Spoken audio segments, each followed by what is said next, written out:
Je vais donner la parole au lieutenant-colonel et au commandant qui vont nous bien marquer la place que tient au sein du service historique de la Défense l'évocation de l'activité gendarmerie, tant d'un point de vue archive. Nous venons d'achever une immense opération d'archivage des procès-verbaux de la gendarmerie pour les années 1990-2003, qui nous a permis de traiter 130 km linéaires d'archives, pour en garder à terme, suite à une évaluation scientifique, environ 15 km. Nous avons des chercheurs associés sur l'histoire de la gendarmerie, et puis nous avons bien sûr une section sur la symbolique de la gendarmerie, qui travaille en liaison très directe avec la direction générale de la gendarmerie. Cela sans parler bien entendu de toute la dimension gendarmerie illustrée au sein de notre bibliothèque. La bibliothèque du SHD est la plus grande bibliothèque d'histoire militaire en Europe, et à ce titre-là, nous sommes toujours ouverts à l'accueil du plus grand nombre des chercheurs au sens que prend ce terme pour notre institution, c'est-à-dire l'ensemble des personnes intéressées par des sujets d'histoire militaire, mais bien au-delà, d'histoire économique, d'histoire sociale, qui sont en mesure d'être traités à partir de nos fonds. Bien entendu, les chercheurs académiques, et donc je vais tout de suite donner la parole à nos deux docteurs qui vont nous parler de maintenir l'ordre, combattre la foule, la gendarmerie et l'armée face à la rue, 19e siècle, 1939. La parole. Merci, monsieur le directeur adjoint. Bonsoir à toutes et à tous et bienvenue au service historique de la Défense. Comme le disait le directeur adjoint, eh bien, le thème de cette conférence, c'est maintenir l'ordre, combattre la foule, avec un point d'interrogation, la gendarmerie et l'armée face à la rue du 19e siècle jusqu'en 1969. Cette conférence, elle va s'effectuer en deux temps, donc je prendrai la parole au début pour vous expliquer finalement comment s'est développée cette idée de maintien de l'ordre en France, quelles sont ses structures, quel est le mouvement qui préside à sa conduite par les gouvernements et qui mène finalement un maintien de l'ordre empirique à un maintien de l'ordre qui sera plus raisonné, plus républicain. Dans un deuxième temps, eh bien, le commandant Lopez, mon adjoint, interviendra avec une présentation plus synchronique qui reviendra sur trois moments clés de l'histoire du maintien de l'ordre.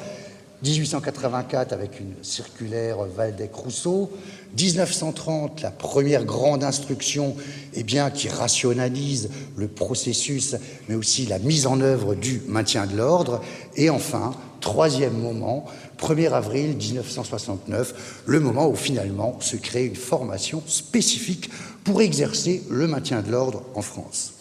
Alors s'interroger sur le maintien de l'ordre, c'est finalement aborder des problématiques qui sont multiples.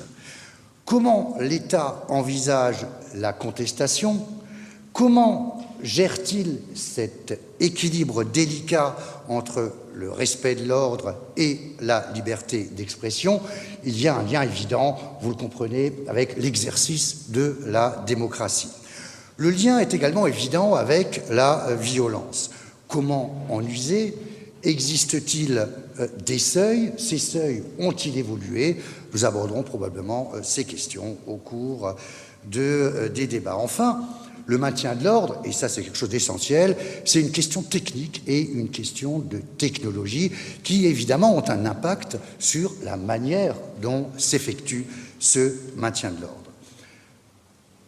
Derrière l'idée de maintien de l'ordre, il y a l'idée de stabilité sociale, l'idée de préservation du bien commun.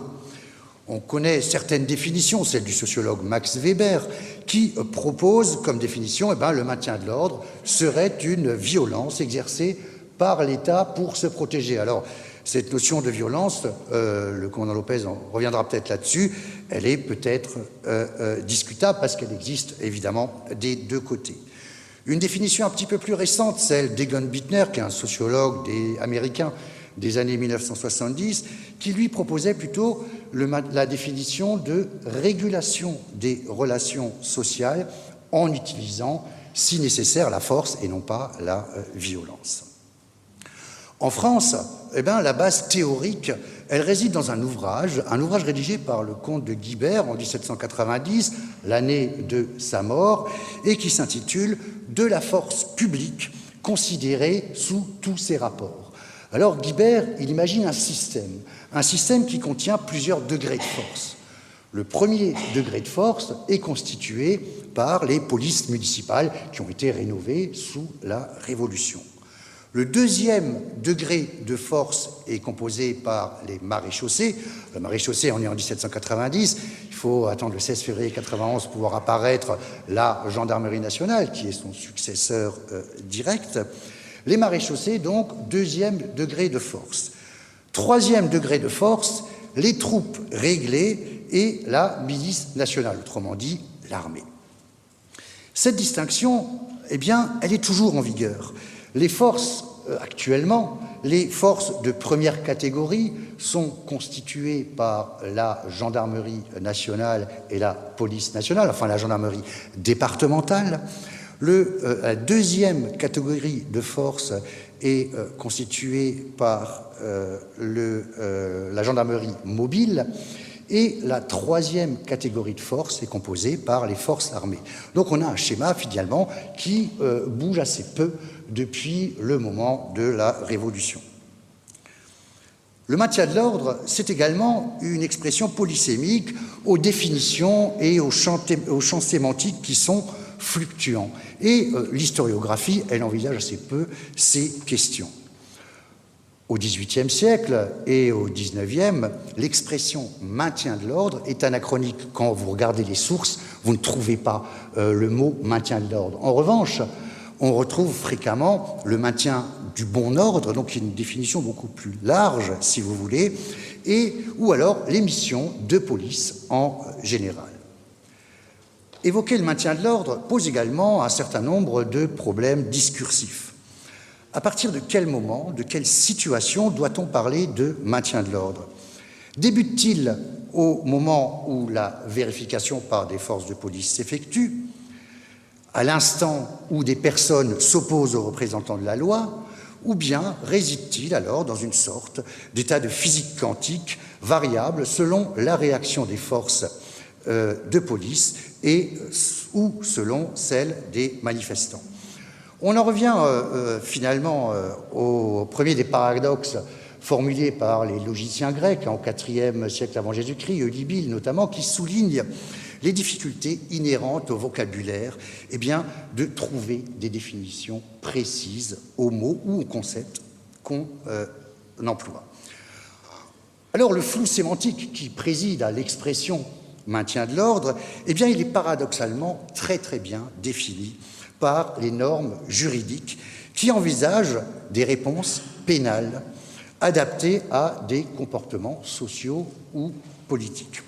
Lorsque vous lisez les dictionnaires de police comme celui d'Aletz en 1820 ou celui de Bloch en 1867 ou encore le dictionnaire de la gendarmerie publié à de nombreuses rééditions par Cochet de Savigny, vous avez des réponses aux mots association, émeute, révolte, sédition, sûreté de l'État, rébellion.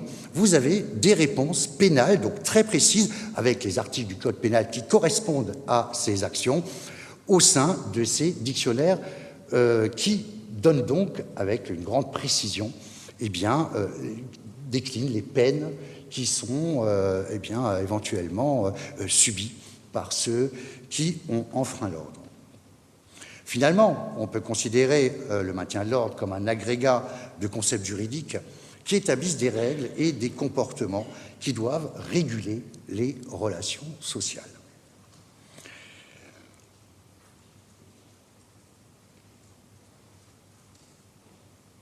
Le maintien de l'ordre, il s'échelonne du maintien du bon ordre, on l'a vu, au rétablissement de l'ordre et à la guerre des rues, qui est finalement une forme ultime d'intervention dans ce domaine. Alors, dans un premier temps, je vous propose de faire un tour de toutes les forces qui s'occupent du maintien de l'ordre en France au XIXe siècle. Tout d'abord, on retrouve la garde nationale. La garde nationale, elle est mise en place au moment de la Révolution, dès 1789. Mais le problème avec la garde nationale, c'est qu'elle est versatile. La garde nationale, qui n'a rien à voir avec l'institution qui renaît de ses cendres en 2016, la garde nationale du XIXe siècle, ce sont des citoyens à qui l'on donne des armes et qui sont censés défendre la patrie, mais également défendre l'ordre social. Or, ces forces, souvent, se retournent contre les gouvernants et c'est quelque chose, un mouvement qui est récurrent durant tout le XIXe siècle. Donc, la garde nationale, une institution dont on se méfie, elle est d'ailleurs supprimée en 1871, au lendemain de la défaite contre la Prusse. Autre institution qui s'occupe du maintien de l'ordre, les commissaires de police. Les commissaires de police, ils apparaissent avec la législation révolutionnaire. Ils sont véritablement mis en place par la loi du 28 Pluviôse 8 du 17 février 1800, qui d'ailleurs met en place tout l'appareil administratif de la France. On retrouve, en principe, un commissariat de police dans les villes de 5000 habitants et des commissaires également supérieurs dans les villes de plus de 100 000 habitants. Donc une structure policière qui se met en place, mais il ne faut pas oublier qu'au XIXe siècle, n'existe pas de police nationale. La gendarmerie est la seule force de police à caractère national en France. Les polices sont des polices municipales et il faut attendre la loi du 23 avril 1941 pour voir apparaître une police nationale. La gendarmerie, elle fonctionne sur le mode des réquisitions. Alors, je vous en parle parce que c'est quelque chose de très important pour cette institution-là. La réquisition, c'est la main forte. Autrement dit, c'est le pouvoir administratif ou judiciaire qui réquisitionne la gendarmerie pour qu'elle intervienne dans un maintien de l'ordre, par exemple.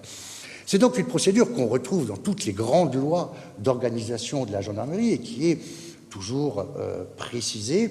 Et je vous en parle parce que la loi du 3 août 2009, qui a rattaché la gendarmerie nationale au ministère de l'Intérieur, elle supprime naturellement ces réquisitions, puisque c'est le préfet qui désormais donne les ordres. La gendarmerie, elle est également organisée en brigades de 5 hommes, a priori, et le rassemblement de plusieurs brigades en cas de maintien de l'ordre est une facilité organique, j'allais dire, au sein de la gendarmerie qui lui permet de rassembler un certain nombre d'hommes pour aller se battre ou réprimer une grève. Si l'on s'intéresse maintenant à l'instauration de véritables gendarmeries mobiles, on remarque au XIXe siècle que plusieurs corps de ce type ont été créés. Au sein des colonnes mobiles sous la Révolution, par exemple, on a des gendarmes qui assistent l'armée. En 1822, on crée un corps de voltigeurs corses. Alors les voltigeurs corses, ils sont envoyés en Corse pour se battre contre une criminalité endémique. Et il s'agit pour ces voltigeurs de se mouvoir constamment pour surprendre les bandits dans les maquis. D'autres forces sont créées en 1830, mais cette fois-ci, elles ont un caractère politique. Il s'agit de lutter contre les partisans des Bourbons et du roi déchu Charles X. Ces unités, elles sont mises en place dans l'ouest de la France en 1830 et elles sont supprimées en 1835. Donc vous voyez, des unités qui ont une durée de vie finalement assez courte. D'autres unités, peut-être plus importantes, plus symboliques sur le plan politique, sont mises en place en 1848. Ce sont les fameux bataillons de gendarmerie mobile. Un premier est mis en place en 1848, un second en 1850, et cette gendarmerie mobile participé à la mise en place du coup d'État de Louis-Napoléon Bonaparte.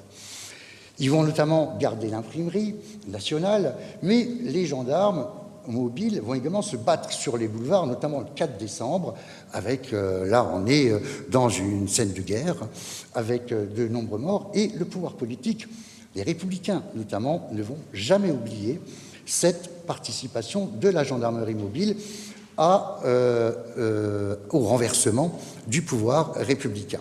Donc ça, si vous voulez, c'est un facteur qui est très important et qui va jouer dans le ralentissement de la création d'une force spéciale, parce qu'on craint finalement le césarisme et la prise du pouvoir par un général à droite ou un homme politique qui arriverait à circonvenir cette garde, cette gendarmerie mobile pour réaliser un coup d'État.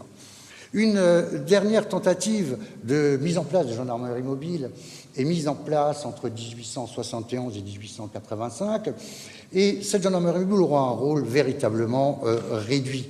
Elle fait quelques maintiens de l'ordre au début, mais petit à petit, elle sera cantonnée à la garde de bâtiments, et puis finalement, elle sera supprimée.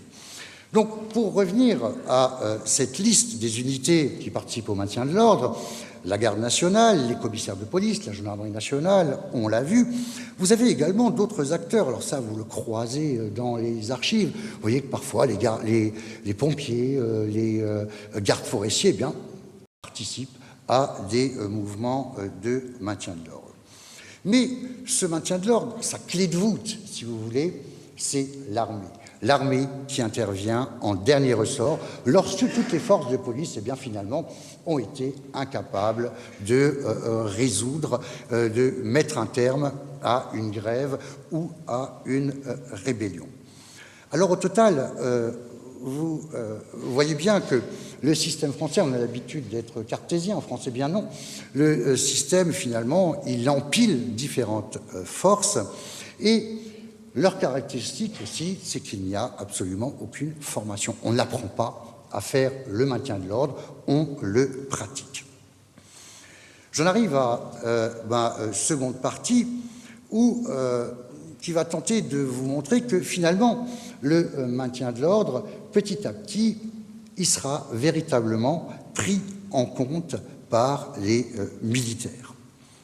Les militaires qui établissent, notamment à Paris, et ça depuis la Restauration, des véritables plans de défense, parce que Paris est déjà la capitale politique, économique, sociale du pays. Perdre Paris, c'est une catastrophe. Et les militaires prévoient donc des plans.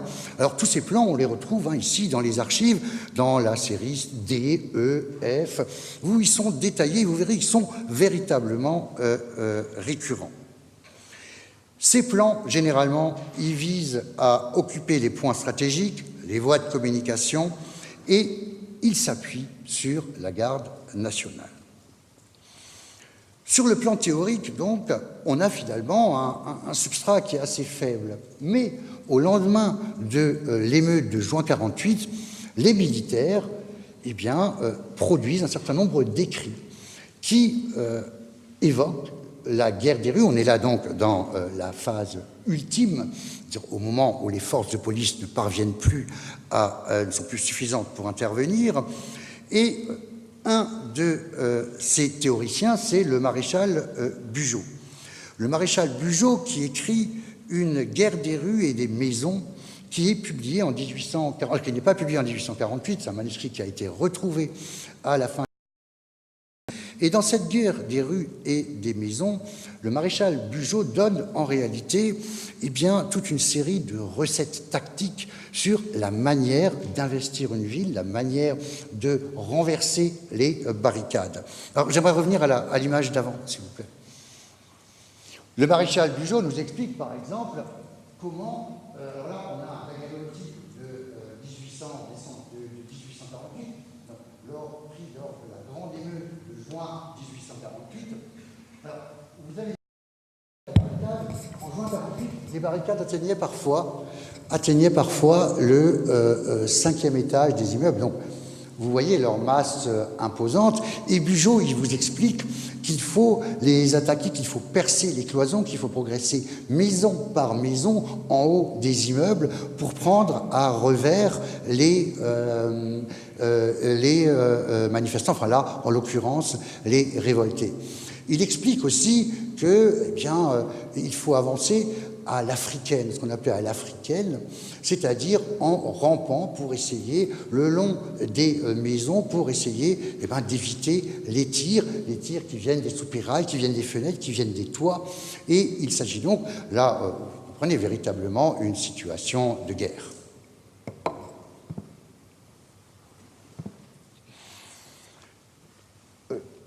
Bugeaud, dans son texte, s'inspire en réalité d'une expérience qu'il a vécue. Cette expérience, c'est le siège de Saragosse qui a lieu entre décembre 1808 et février 1809. C'est un siège absolument horrible. La ville de Saragosse a été prise par Lannes et elle a occasionné 50 000 morts du côté des Espagnols et 15 000 du côté des Français. Donc vous voyez une bataille extrêmement âpre qui est un peu l'archétype de la guerre des rues, puisque les Espagnols se sont défendus farouchement, maison par maison, dans cette ville. Autre ouvrage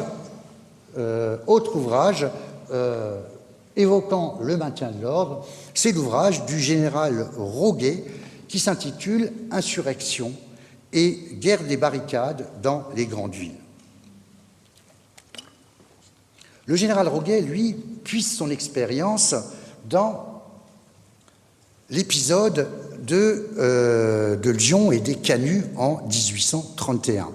Bon, vous savez que cette ville a été ouvrier pendant quasiment une semaine et que ça a été une véritable catastrophe, si bien que le maréchal Soult a été obligé de se déplacer lui-même pour aller régler cette situation. Mais l'épisode des Canuts, c'est quelque chose qui a inquiété, si vous voulez, le pouvoir. Et le général Roguet a une vision beaucoup plus stratégique du maintien de l'ordre, et j'allais dire de la guerre des rues. Le général Roguet propose plusieurs méthodes, plusieurs stratégies pour investir une ville ou reprendre une ville. Premier parti qu'il expose, c'est réprimer l'émeute partout où elle se trouve. Alors, c'est ce qui est généralement appliqué par les militaires et les gendarmes.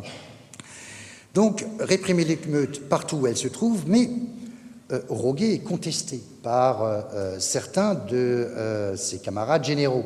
Vous avez notamment les Africains, avec Magnan, Saint-Arnaud, ou encore le général Cavaignac, qui, eux, sont plutôt partisans de laisser gonfler l'émeute pour aller ensuite mieux la réprimer. Deuxième parti pris par le général Roguet, c'est d'occuper un quartier de la ville, d'y rassembler des forces et ensuite de réinvestir cette ville. Troisième parti, et c'est le parti pris pour la répression de la Commune, c'est de quitter la ville. Sous la Commune, les troupes versaillaises quittent Paris, rassemblent les forces et rentrent à ce moment-là avec des effectifs impressionnants et un matériel qui leur permettent, ça débouche sur la Commune, évidemment, avec un nombre de morts absolument considérable. Mais les choses, et c'est ce qui est intéressant, je trouve, ne s'arrêtent pas là. C'est que vous avez également des émeutiers qui prévoient la conduite à tenir lors de maintien de l'ordre. Et un de ces émeutiers, c'est Auguste Blanqui. Auguste Blanqui, qui a une longue vie, mais qui a passé plus de 40 ans de sa vie en prison, qui a été en exil.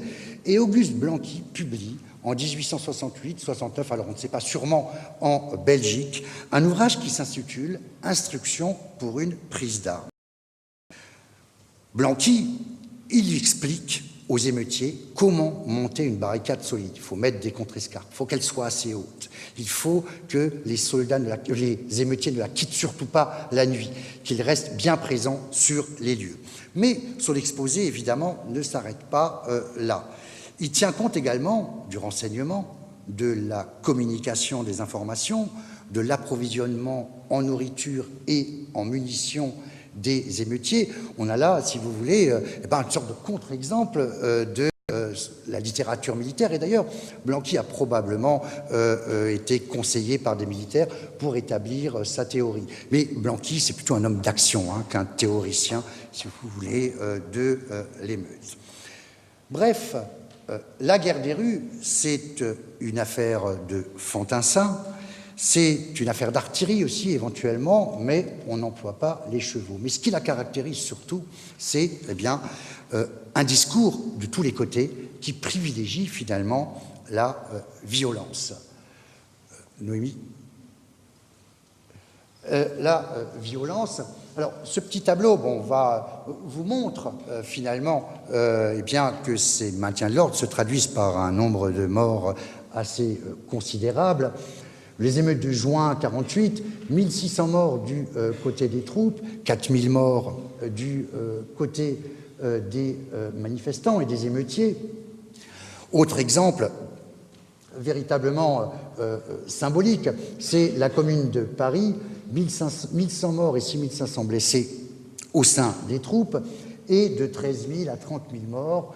Alors là, selon les estimations, bien sûr, 13 000, c'est Robert Toms qui a fait une étude vraiment très précise à partir de nos fonds, mais pas seulement, et qui, si vous voulez, a réduit considérablement le chiffre de victimes de la Commune, mais qui reste néanmoins assourdissant et qui fait peur. 13 000 morts pour une émeute, c'est énorme. Alors, ce tableau, d'une certaine manière, est vraiment trompeur, parce qu'il nous montre la violence au moment paroxystique. Or, la thèse d'Aurélien Lignereux, par exemple, qui a étudié la rébellion à l'égard de la gendarmerie, eh bien, elle nous montre plutôt que dans le quotidien, il y a une certaine pacification du maintien de l'ordre. Donc, il ne tient pas compte, évidemment, de ces épisodes cataclysmiques. Autre indice qui nous montre que le nombre de morts baisse, c'est de Fabien Cardoni, qui avait travaillé sur la garde républicaine à Paris entre 1848 et 1871.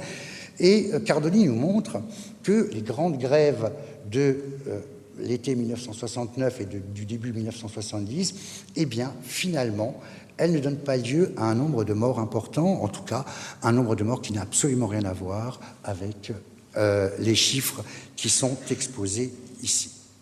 Alors, voilà, si vous voulez, le système du maintien de l'ordre tel qu'il est pratiqué en France. Mais les choses, et j'en viens à ma troisième partie, les choses vont changer à partir de la défaite de 1870-71. En effet, au lendemain de cette défaite, eh bien, les militaires se posent des questions sur la manière dont on pourrait éviter une nouvelle défaite et établissent un véritable travail critique sur le maintien de l'ordre.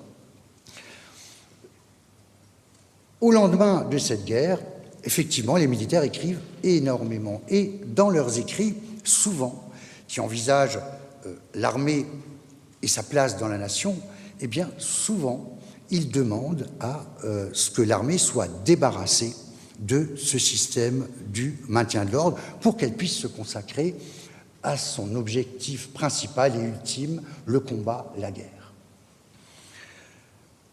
Le général Davout, par exemple, pour lui, briser des émeutes, et je le cite, c'est amoindrir le prestige de l'armée. Dans un imprimé qui a un certain succès, le général Federbe, lui, propose carrément de supprimer la fonction de maintien de l'ordre de l'armée. Le général Leval, quelques années plus tard, est encore plus catégorique, puisqu'il pense que le maintien de l'ordre flétrit en réalité la réputation des soldats. C'est du sang français, dit-il, et du meilleur que l'on perd. On n'a pas le droit de le répandre pour la protection d'intérêts privés.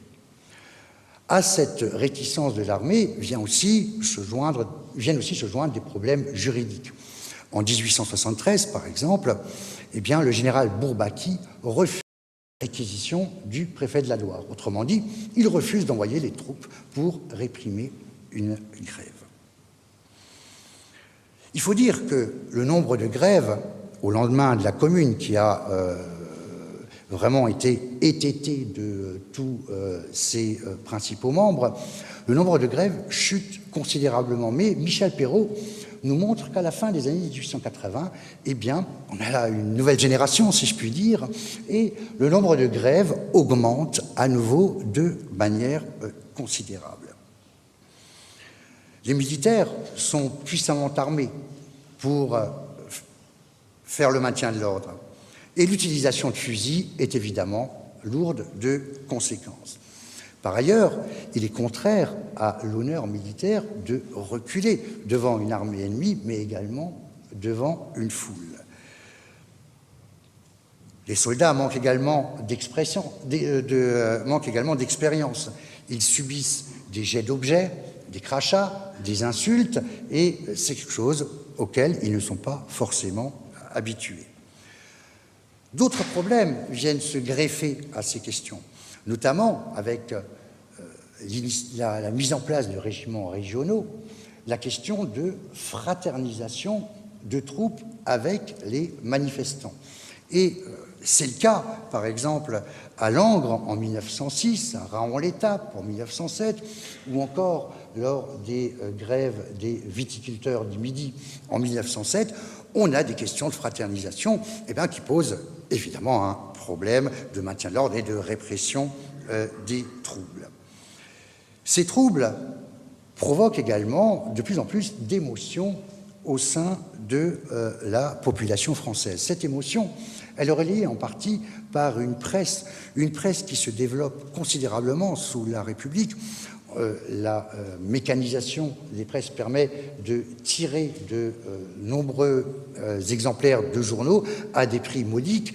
Le Petit Journal, par exemple, à la d'exemplaires, le Petit Parisien, pareil. Donc vous voyez une presse qui également relate les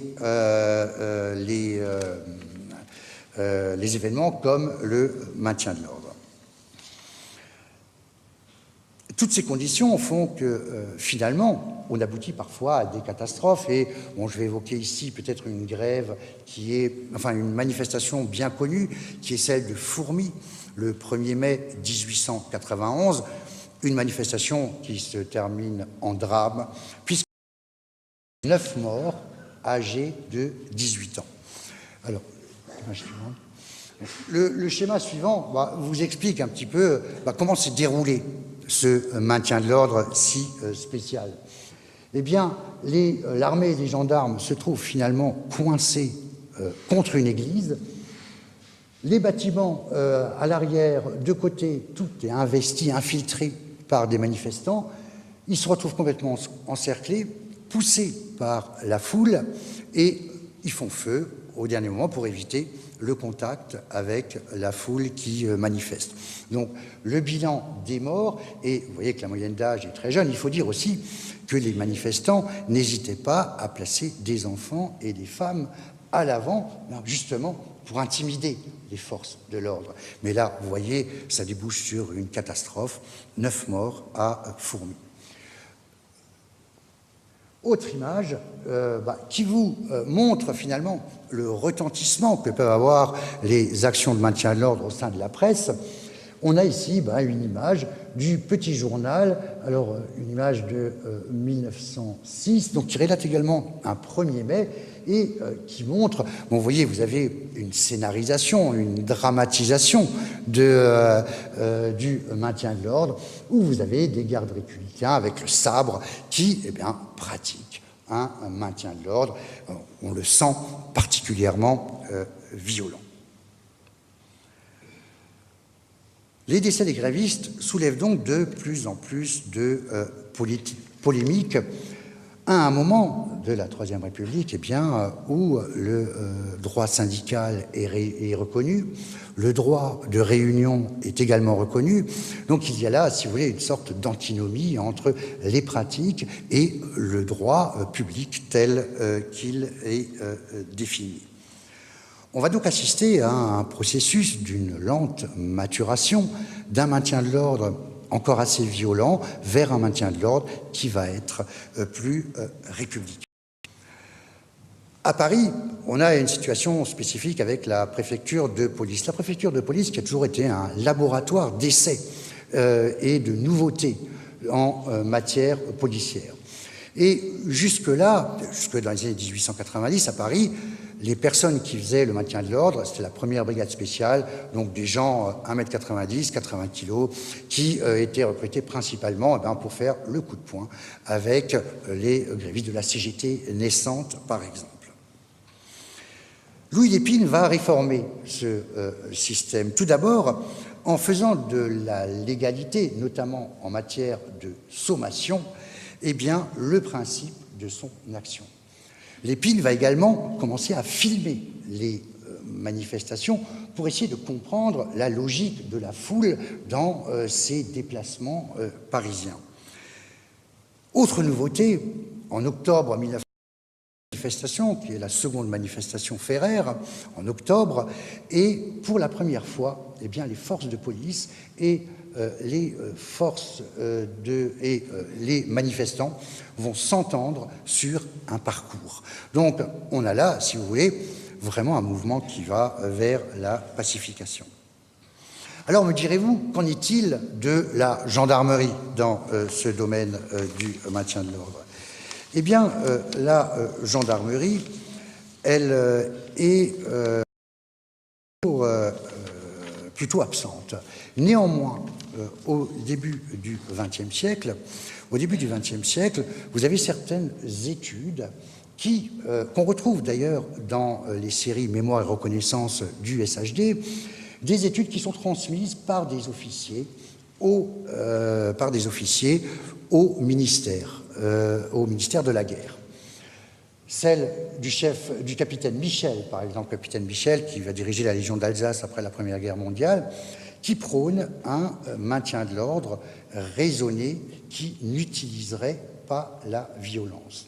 Autre exemple, celui du chef d'escadron Bonnet, qui adresse en 1914 un mémoire au ministère de la guerre, et Bonnet s'inspire, lui, d'une science nouvelle, d'une science naissante, qui est la psychologie sociale qui étudie le mouvement des foules, les cortèges et les lynchages. Donc vous voyez, vous avez une science qui appréhende ces phénomènes et qui est utilisée par certains gendarmes pour mettre au point des théories. Alors, dernière image. Donc, les manœuvres ici, proposées par le chef d'escadron Bonnet, donc j'ai transcrit, si vous voulez, ce qu'il a écrit, Bonnet propose finalement de laisser toute une série de sorties, de possibilités à la foule de s'échapper, de quitter une place sans qu'elle soit coincée par d'autres forces.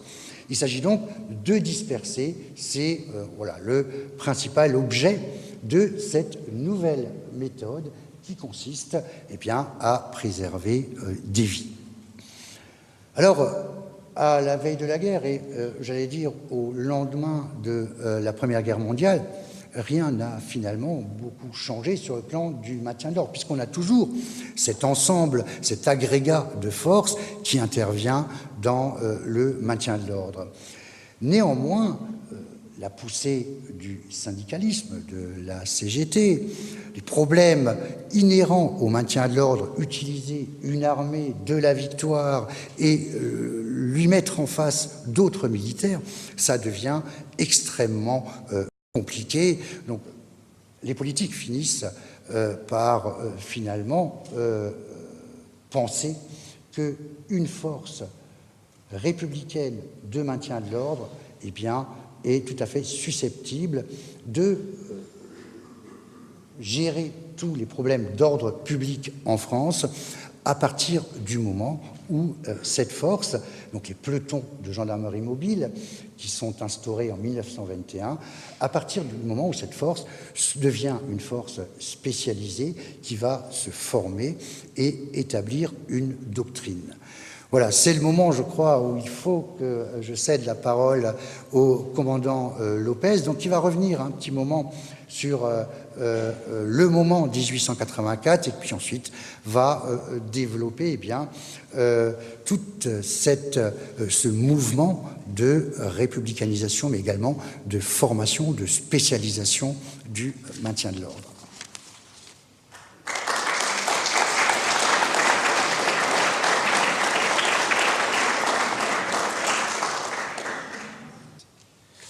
Monsieur le conservateur général, messieurs les officiers généraux, mesdames et messieurs les officiers, mesdames et messieurs, chers amis, chers étudiants, que j'ai le plaisir de saluer ce soir. 1884, 1930, 1969, donc je vais vous proposer 3 regards à la suite du panorama peint par le lieutenant-colonel Ebel. J'ai essayé d'embrasser en une vingtaine de minutes ou un peu plus près d'un siècle d'histoire de la gendarmerie à travers le prisme du maintien de l'ordre. Alors le fil directeur des conférences du jeudi organisées par le service historique de la Défense à Vincennes étant le verbe « combattre », nous nous attacherons à souligner que précisément le maintien de l'ordre ne saurait être vu comme un combat, même si parfois le bruit, la fureur et la fumée de la mêlée peuvent lui donner l'aspect d'une bataille. Pour cela, nous porterons donc le regard sur 3 moments clés de cette histoire qui sont indiqués sur cette première diapo. Si les pratiques en matière de maintien de l'ordre sont en partie produites par les transformations sociopolitiques et la façon dont les républiques entendent favoriser les libertés collectives, la gendarmerie ne reste pas passive face à ce contexte et elle doit imaginer des techniques, des modes d'action adaptés tant à l'essor de la démocratie dans la rue qu'à la préservation du droit à la sécurité des citoyens. Ces 3 moments clés manifestent une tendance longue à la pacification en la matière, du moins en métropole, il faut le souligner, une pacification qui montrera que parler de violence d'État, entre guillemets, pour évoquer l'action de la force publique, est au moins aussi peu pertinent que de parler de la guerre des polices pour analyser les relations multiples et complexes des gendarmes et des policiers depuis la Révolution française. Car, on le verra ce soir, l'exercice de la contrainte, voire de la coercition, ne saurait être vu par le biais de ces seuls dysfonctionnements, par exemple Fourmi, et de ces événements tragiques, à moins de ne vouloir écrire qu'une histoire à charge de gendarmes mobiles, évidemment.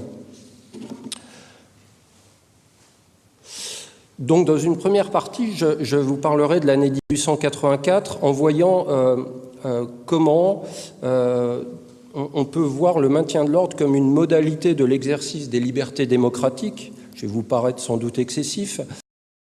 Comment on peut voir la gendarmerie comme un pilier de l'édifice républicain. Vous ne verrez plus jamais la gendarmerie de la même manière à partir de ce soir. La circulaire confidentielle dont j'ai reproduit le texte ici, enfin pas reproduit, pardon, dont je vous projette le texte, merci. La circulaire confidentielle du ministre de l'Intérieur, Pierre Waldeck-Rousseau, qui est adressée au préfet le 27 février 1884, constitue un texte cardinal dans l'histoire contemporaine du maintien de l'ordre en France. En effet, à partir de 1884, la gendarmerie nationale est érigée explicitement en acteur privilégié du maintien de l'ordre, même si ce n'est pas le seul, comme nous l'a rappelé le lieutenant-colonel Ebel. L'objectif assigné au préfet est de les, je cite, « est de les aider à atteindre le double résultat d'assurer à la fois la liberté de chacun et la tranquillité publique ». Une injonction théorique dont il incombe aux forces de l'ordre de résoudre la contradiction pratique. Le gouvernement entend ainsi favoriser le droit de coalition tout en préservant un des droits naturels et imprescriptibles énoncés dans la Déclaration des droits de l'homme et du citoyen, à savoir la sûreté. À ce titre, les préfets doivent veiller à apaiser les conflits par, je cite, « des paroles de conciliation » et « la gendarmerie est la seule force publique dont ils ont à user habituellement pour assurer l'ordre et protéger la tranquillité. C'est là sa mission, c'est là son rôle normal, la troupe en a un autre. » L'action des préfets et donc de leurs auxiliaires militaires doit constamment, dans la mesure du possible évidemment, être empreinte de modération. La volonté du ministre est de limiter au maximum l'emploi des troupes de ligne, moins aguerries à la police des foules, des troupes essentiellement composées de conscrits, susceptibles soit de paniquer devant les manifestants et de réagir par un feu meurtrier, ou au contraire, suspectées de sympathiser possiblement avec eux. On peut d'ailleurs souligner que dans les années 1960, cette même double crainte persiste. Le ministre de l'Intérieur, Waldeck-Rousseau, entend d'abord participer la participation de la population au nouvel ordre républicain qui s'établit progressivement depuis le 4 septembre 1870, je le cite à nouveau, grâce au progrès de l'opinion qui se façonne de plus en plus aux mœurs de la liberté. L'expression démocratique de la population enracine donc la République au service de la démocratie. Et cette articulation ne fonctionne que grâce à un apprentissage du maintien de l'ordre fondé sur l'exercice maîtrisé autant que possible d'une contrainte régulée et responsable, éliminant, ou en tout cas y tendant, éliminant la violence par nature brutale et sans limite, une violence déshumanisante. L'année 1884 voit une officialisation, autant qu'un accélérateur de la prééminence de la gendarmerie en matière de maintien de l'ordre. Alors ici, une chronologie fine s'impose, car la circulaire confidentielle du ministre Waldeck-Rousseau date de la fin février 1884. Or, au début du mois d'avril suivant, le 5 avril précisément, la grande loi sur l'organisation municipale de 1884 est publiée, loi qui constitue un des piliers de la structure territoriale de la Troisième République. 2 semaines auparavant, le 21 mars, le même ministre était l'artisan de la loi relative à la création des syndicats professionnels. Cette quasi-simultanéité est-elle un hasard ? Très probablement pas, car la circulaire confidentielle de février soulignait ainsi l'attachement du gouvernement au droit de coalition. Il faut donc souligner que la circulaire confidentielle relative au maintien de l'ordre et la prédominance donnée à la gendarmerie, favorise l'expression des libertés démocratiques. En ce sens, la construction du régime et la structuration de sa force publique ont partie liée, ce qui s'inscrit dans l'usage de la Déclaration des droits de l'homme et du citoyen d'août 1789, pour laquelle la levée de l'impôt, je cite, et l'entretien de la force publique vont de pair. On voit donc de Waldeck-Rousseau de 1884 serait donc une illustration de la révolution qui entre au port, pour reprendre la formule classique de François Furet. Alors cet usage raisonné de la force contre la violence instinctive, les gendarmes l'apprennent par exemple à la garde républicaine, où la décision du 3 août 1881, précisant leur service, doit être, je cite, copiée dans les cahiers d'écriture.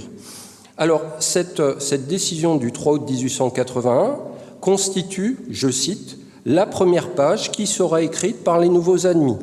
Celle-ci prescrit que les nouveaux gardes républicains, je cite, ne doivent employer la force qu'après avoir épuisé tous les moyens de douceur et de persuasion et ne se servir de leurs armes qu'à la dernière extrémité, en cas de légitime défense, lorsque leur vie est menacée.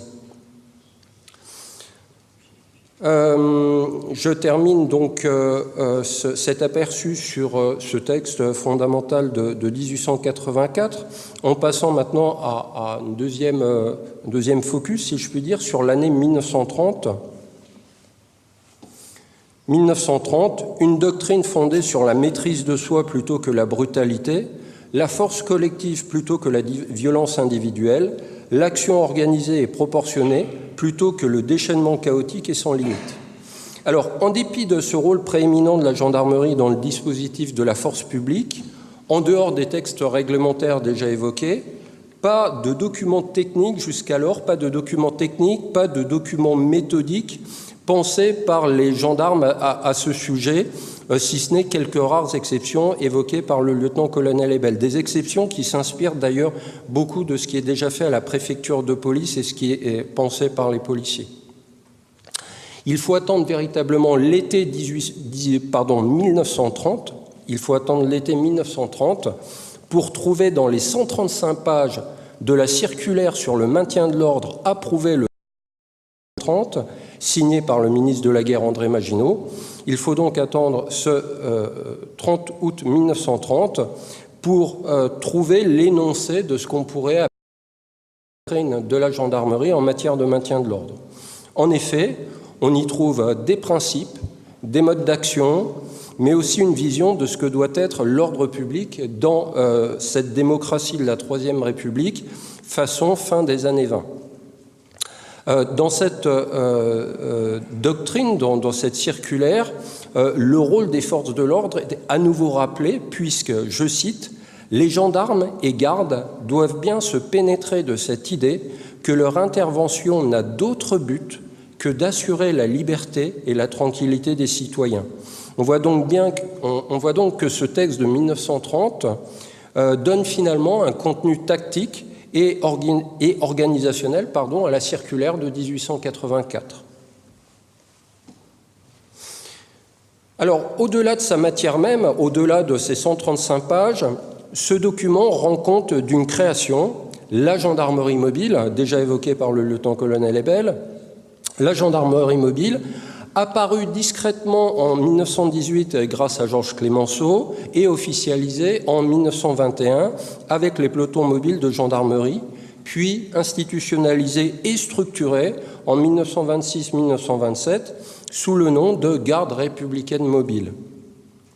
De même que la police judiciaire a eu sa police mobile à partir de 1907-1908, cette police mobile, donc appelée officiellement Brigade mobile de police judiciaire et surnommée ensuite Brigade du Tigre, de même que la police a eu sa police mobile, le maintien de l'ordre a désormais, à partir de 1921, sa gendarmerie mobile, donc 20 ans plus tard. Une gendarmerie mobile qui n'est pas une complète innovation, comme cela a déjà été rappelé, puisque des troupes mobiles de gendarmerie sont déjà déployées dans l'Ouest dans les années 1830 pour faire face aux émeutes de royalistes ultras. Il existe une légion de gendarmerie mobile installée à Versailles, une légion ensuite réduite à un bataillon entre 1870 et 1885. Une légion de gendarmerie mobile qui devait prémunir le pouvoir installé à Versailles contre la Commune dans un premier temps, puis ses continuateurs. Revenons à ce texte de 1930. 1930 souligne que, je cite, donc cette nouvelle force de gendarmerie mobile qui s'appelle la Garde républicaine mobile, la Garde républicaine mobile est une force spécialement destinée à assurer le maintien de l'ordre sur tout le territoire. Elle fait partie des réserves générales en tout temps à la disposition unique du ministre de la Guerre. Alors, quelques pages ici projetées, tirées de cet ouvrage. Dans cet ouvrage, la plupart des cas de figure liés aux attroupements sont envisagés. De la manifestation pacifique à l'émeute insurrectionnelle, avec une gradation des moyens employés, du simple encadrement de la foule dans le premier cas de figure, et même de la protection de la foule contre d'éventuels contre-manifestants. Donc on voit bien que maintenir l'ordre, c'est aussi protéger des manifestants dans leur droit de manifester. Donc ce premier niveau d'emploi de la gendarmerie, ça peut aller donc du simple encadrement de la foule à la charge de cavalerie sabre au clair, telle qu'elle est détaillée dans cet ouvrage, par peloton dans les cas de brutalité les plus graves qui pourraient nécessiter l'emploi des armes. Alors néanmoins, en deçà de ce cas ultime qui précède l'emploi des troupes de ligne, tout dans cette instruction vise à diminuer autant que faire se peut, une éventuelle violence dans la confrontation entre forces de l'ordre et manifestants. Alors pour cela, plusieurs qualités sont mises en avant parmi les gendarmes. D'abord, la capacité d'adaptation, la souplesse tactique, puisqu'il est dit dans ce texte que les directives relatives aux dispositifs à adopter pour le maintien de l'ordre ne doivent être en aucun cas considérées comme absolues et intangibles. Elles n'ont pour but que d'exposer des principes généraux, sans limiter en rien l'initiative des exécutants qui doivent, en toutes circonstances, s'efforcer de remplir leur mission dans des conflits brutaux et sanglants. L'action des troupes de gendarmerie dans le maintien de l'ordre est des plus complexes et doit rester d'une souplesse qui ne se prête pas à une réglementation. Fin de la citation. Alors, pour éviter ce contact toujours dangereux entre manifestants et forces de l'ordre, des officiers préconisent l'emploi de gaz lacrymogènes. Le souvenir des gaz de combat de la Première Guerre mondiale empêche néanmoins leur adoption par les pouvoirs publics français, alors qu'au même moment, les policiers allemands ont moins de scrupules. Ici et alors, ce qui prime, ce sont donc d'abord des qualités humaines plutôt que la chimie ou l'équipement. Les aptitudes individuelles à la maîtrise de soi, les capacités professionnelles à l'autocontrainte vis-à-vis des réactions violentes suscitées par les gestes et insultes des manifestants sont essentielles car, je cite à nouveau, « beaucoup de fermeté, tempérée par le doigté acquis au cours des contacts fréquents avec la foule, une exacte et calme discipline, un haut sentiment du devoir et des responsabilités, telles sont les qualités spéciales que l'on est en droit d'attendre de la gendarmerie et qui sont la base de son action dans ses opérations. » On voit bien ici qu'employer le terme de violence d'État, entre guillemets, pour désigner l'exercice du maintien de l'ordre, n'a pas d'autre sens qu'idéologique quand l'État, précisément, souhaite autant que possible éliminer toute violence dans l'action de sa force légale, dans l'exercice de sa contrainte légitime. À se focaliser sur certains événements tragiques, dont on oublie systématiquement ce qu'ils doivent à la violence même des manifestants et ou grévistes, on surestime une vision partielle qui occulte facilement une vue d'ensemble et en dénature les traits. Cette circulaire adresse ainsi une ardente recommandation aux gendarmes en leur enjoignant que, je cite, « qu'ils évitent tout ce qui pourrait être interprété comme une provocation, un acte de brutalité ou un abus de pouvoir. Quels que soient les événements, ils conservent leur calme et leur sang-froid, en imposent à la foule par leur attitude, leur tenue et la correction des mouvements qu'ils exécutent. Ils s'efforcent de donner en toutes circonstances l'impression d'une troupe bien en main, rigueur inutile, mais sans défaillance, tout ce qui lui sera recommandé. Troisième focale, maintenant, 1969, Saint-Astier et Sigaville, entre guillemets, un centre de formation pour professionnaliser et perfectionner davantage le maintien de l'ordre.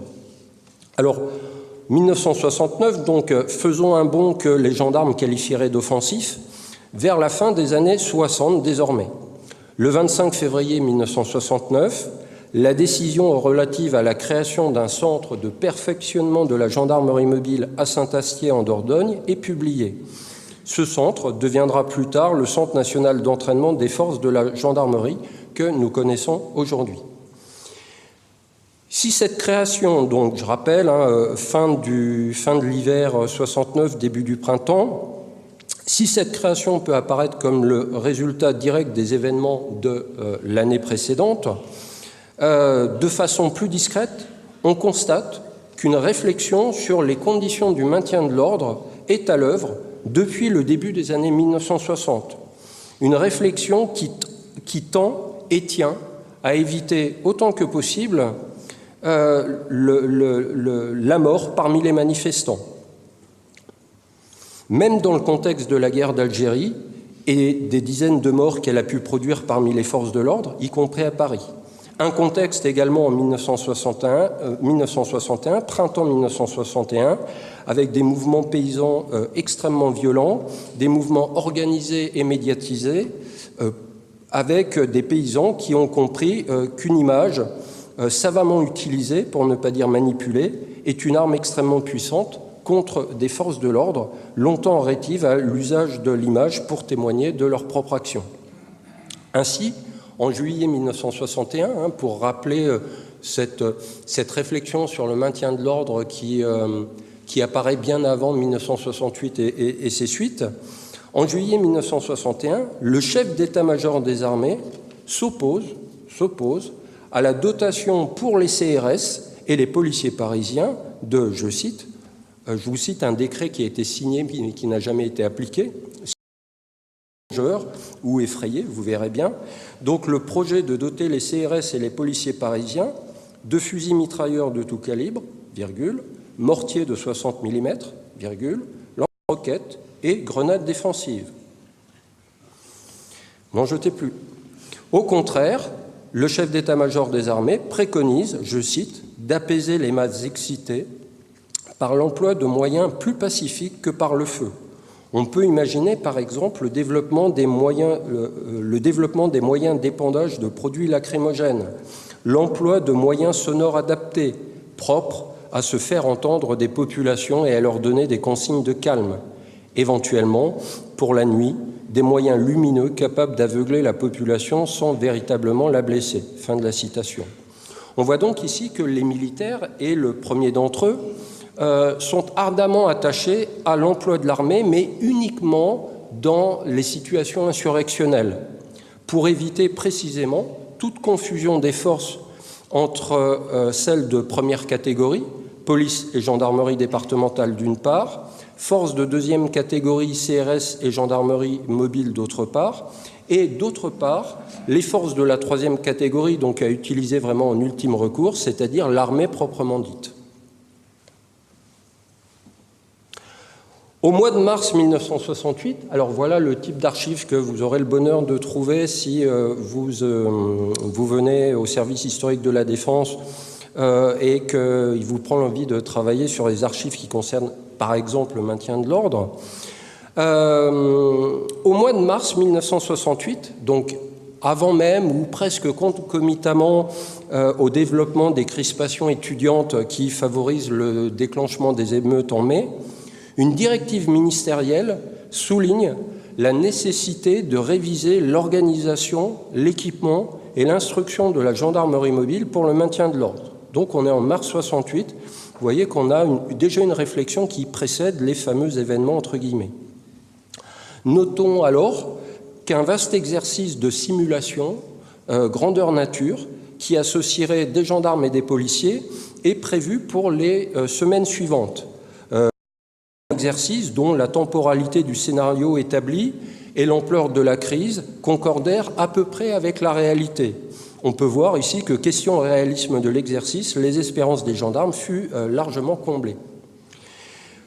Prétendre que les forces de l'ordre furent prises au dépourvu méconnaît justement ce scénario qui avait été, qui fait plusieurs pages, plusieurs dizaines de pages, et qui détaille sur plusieurs jours et même plusieurs semaines tout un développement d'une crise avec même des facteurs internationaux. On voit donc une gendarmerie qui est prête à faire face au pire en matière d'insurrection, en matière de manifestation et en matière même d'insurrection. On voit également, c'est ce que je disais précédemment, que la gendarmerie est consciente de ses carences en matière de maintien de l'ordre, puisque c'est ce que je vous disais, au mois de mars 1968, on a une directive ministérielle qui souligne la nécessité de réviser l'organisation, l'équipement, l'instruction de la gendarmerie mobile. La création du centre de Saint-Astier en 1969 est donc une nouveauté, au moins dans sa forme. Une ville fictive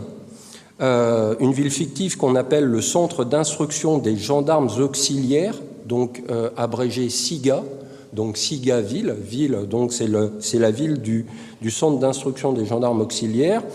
Une ville fictive est donc construite pour reconstituer les conditions du maintien de l'ordre sur le terrain, un terrain essentiellement urbain. Pour le fond, néanmoins, aucune réelle rupture théorique avec ce que nous venons de détailler.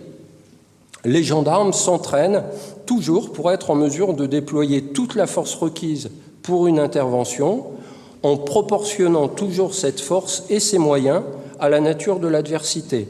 Mais cette force, telle que cela leur est rappelé, cette force contrôlée ne doit jamais dégénérer en une violence non maîtrisée. Et c'est là bien un paradoxe que les gendarmes doivent intégrer, être capables de la force maximum, y compris l'emploi d'armes létales, pour exercer une physique minimale, et en tout cas proportionnée. Afin de désamorcer toute réaction émotive, les insultes du manifestant, que les textes de Saint-Astier qualifient de citoyens momentanément égarés, ces insultes, ces provocations ne devaient pas être prises de manière personnelle et au premier degré. Comme l'écrit le politiste Patrick Brunto, la contradiction principale de toute formation générale au maintien de l'ordre vient de l'obligation de faire des hommes aptes à l'effort, sans que la force ainsi créée se déploie librement, comme à la guerre ou à la destruction de l'ennemi, où la destruction de l'ennemi est recherchée. À terme, le plus dur, ce n'est pas d'envoyer les hommes, mais de les retenir, comme en témoigne un des formateurs. Donc, vous voyez, on est bien dans cette problématique. Est-ce que le maintien de l'ordre est un combat? Là, vous avez bien un document qui montre qu'effectivement, le but, c'est pas de détruire l'ennemi, et même, on n'a pas des manifestants qui sont vus comme des ennemis, mais comme des adversaires, en tout cas dans un langage poli. À partir de 1969, également, sont créées des équipes légères d'intervention rapide, abrégées en ELIR, et ces équipes légères d'intervention rapide sont constituées pour arrêter les éléments les plus virulents et éviter justement de confondre le cortège plus ou moins pacifique avec ces personnes les plus violentes. On voit donc ici que le maintien de l'ordre est aussi affaire de discernement. On retrouve des termes qui déclinent les principes déjà énoncés en 1930 et lisibles également au XIXe siècle. Face à la foule, je cite, « l'attitude militaire irréprochable doit en imposer pour montrer que la troupe est toujours prête à intervenir avec résolution. L'indifférence aux provocations est fondamentale dans cette attitude postulant que la bonne police est d'abord question d'image, comme on peut déjà le lire à la Belle Époque. » Alors concluons en citant à nouveau Max Weber qui définissait l'État comme, et là les étudiants que je peux avoir peuvent noter, ça leur servira en culture générale, Max Weber définissait l'État comme l'entreprise politique à caractère institutionnel qui revendique avec succès, dans l'application des règlements, le monopole de la violence physique légitime. Alors, retenu aujourd'hui comme une définition classique, l'État qui a le monopole de la violence légitime, on voit précisément que le maintien de l'ordre tel qu'il s'exerce à la fin du XIXe siècle en France, depuis la fin du XIXe siècle en France, ce maintien de l'ordre tente à se débarrasser de plus en plus de sa violence pour tenter d'être une force de plus en plus maîtrisée. Une force maîtrisée, une force contrainte. Cette préoccupation de transformer la violence en force, elle est formalisée dans une véritable doctrine dont on a parlé. Cette véritable doctrine, durant l'été 1930, est prolongée encore aujourd'hui avec le centre d'entraînement des forces de la gendarmerie. Terminons par une citation de Julien Freund qui éclaire vraiment ce qui se joue durant cette période. Julien Freund, dans un petit ouvrage qui s'appelle « Qu'est-ce que la politique ?», écrit cela. « Pas d'État sans force, mais l'État vraiment fort est celui qui réussit à dissimuler la force dans ses formes, dans les mœurs et les institutions, sans avoir à la brandir sans cesse pour en menacer les membres ou les intimider. La contrainte y devient, pour ainsi dire, insensible, parce que la légalité coïncide avec la légitimité, la puissance y étant un gage de sécurité. En ce sens, la force est une assurance contre la violence. Je vous remercie de votre attention.